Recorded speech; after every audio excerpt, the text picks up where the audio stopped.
ha qaadan tala aan ku qusayn. Maxaa laga wadaa? Adiga oo miisaankaadu aad u yar yahay, haddii aad qaadato talo loogu talagalay qof miisaankiisu aad u culus yahay, waxaa laga yaabaa inaad nafaqadarro u dhimato. Taas waxaa la mid ah talo loogu talagalay qof Yurubiyan ah haddii uu qaato qof Afrikaan ah. Ha qaadan tala aan ku qusayn waxa ay geli kartaa dhinac walba, dhinac waxbarasho, dhinac dhaqaalo, dhinac siyaasadeed, dhan walbay geli kartaa. Tusaaleahaan haddii aad maqashid miisaanka iska dhin mar walba, isweydii horta aniga miisaankaygu ma badan yahay, miisaankaygu dhimis ma u baahan yahay, mase aniga ayaaba nafaqo u baahan oo u baahan in miisaankaygu kor loo qaado. Taas waxaa lamid a dadka dhahaya shaqaalinimadu waa gumaysi ee isaga tag shaqada isaga tag. Laga yaabee taas inay meelo kale ka shaqaynayso, laakiin meelaha qaar shaqada sida lagu helay dadka qaar ma oga. Laga yaabee intaasoo oday inaad martay si aad shaqo u hesho, intaasoo siyaasi inaad tugtay, laaluush inaad bixisay, inaad sanado iska daba wareegaysa. Laga yaabee sanado inaad lacag la'aan ku shaqayso si aad u hesho shaqadaas. Qof baa ku dhahaya waa gumaysi ee shaqadan isaga tag, riyadaada hiigso. Dadka qaar waxaa laga yaabaa inay ku dhahaan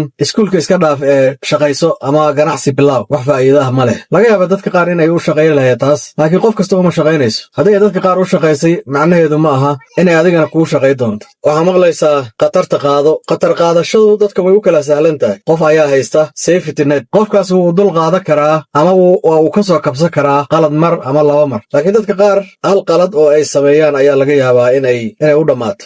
dadka qaar waxa ay ku leeyihiin shirkaddan meel eber ayaan ka soo bilaabay oo muddo ayaan xafiiskayga dhex seexanay, ama 6 bil ayaan gaarigayga dhex seexanaya ayaad maqleed. oo gaariyaad haysataa, xafiisna waad leedahay, wax kasta ma ogtaa waxbaa ka dhalanaya. haddii aad xafiis leedahay, taas macnaheeda waxaa waaye ama waa kiraysata ama adaaba iska leh. gaari haddaad leedahay, gaariyaad leedahay, inshuransiyaad leedahay, shidaala ku shuba kartaa, canshuuraa dhiibi kartaa. nin ayaan maqla dhahaya eber ayaan ka soo bilaabay oo hooyaday ayaa $300,000 ideymisay. adigoo ama meelaha qaar jooga ayaad hadalladaasoo kale maqlaysaa, markaasaad is leedahay ku dayso, laakiin hadalladaas adiga kuma quseeyaan. dhowrkaas tusaale dhinac kasta ayay geli karaan. tusaaleahaan dhanka dowladda ayay geli kartaa. tusaaleahaan nidaam ku shaqeeyey waddan Yurub ah qasab maaha inuu waddan Afrikaana ku shaqeeyo. wax qof aad istaqaaneen u shaqeeyey qasab maaha inuu kuu shaqeeyo. qofkaasi nasiibkiisuu wataa, duruufihiisa ayuu wataa, caqabadihiisa ayaa hor yaalla, fursadihiisana wuu haystaa. waa ficlan mid ka mid a waxyaabaha aan jeclahay inaan aad uga hadlo waa dhowrka eray aan soo xusay. waa fursadda, caqabadaha iyo duruufaha. wax kasta oo kula soo gudboonaada ama tala kasta oo lagula wadaago, haddii aad isweydiiso saddexdan arrimood, waxay u badan tahay inay waddadu kuu iftiinto. tan koowaad horta waxaa weeye